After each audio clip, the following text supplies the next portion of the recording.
So I'd like to get back to talking about the book Unhumans by Jack Posobiec and Joshua Lissick.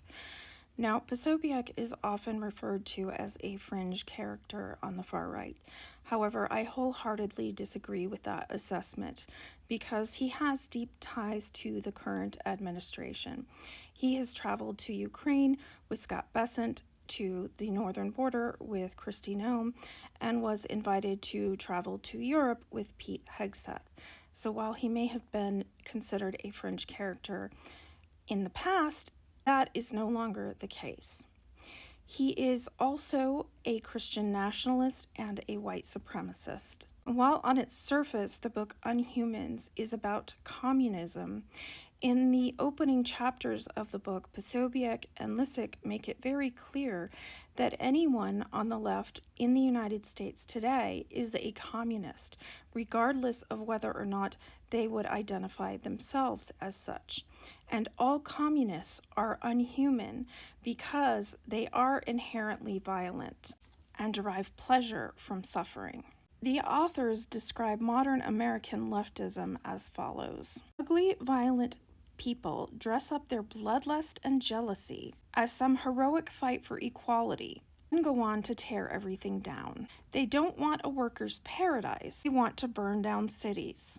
This is what they do, according to the authors. They go on to say that leftists operate from envy. There's no way to reason with those who manipulate the have-nots en masse to loot and to shoot. Simply hate those who are good-looking and successful. The egalitarian ideology is just window dressing. It's not about equality, it's about revenge. In chapters 5 through 11, Posobiec and Lissick go through the history of communism over the last century, and they close out each chapter by explicitly identifying the lives lost as a result of the specific communist revolution or movement discussed in the preceding chapter.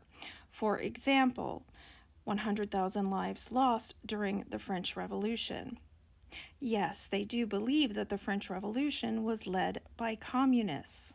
All of these lives lost are meant to build up a picture of communists, of leftists, as incredibly violent and dangerous, and to justify Posobiec and Lissick's later argument in the closing chapters for the use of reciprocal warfare.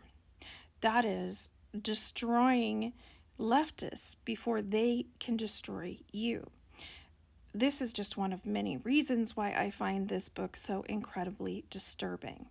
Now, I want to talk specifically about the civil rights movement because this is a movement that Posobiec and Lissick identify as a communist movement.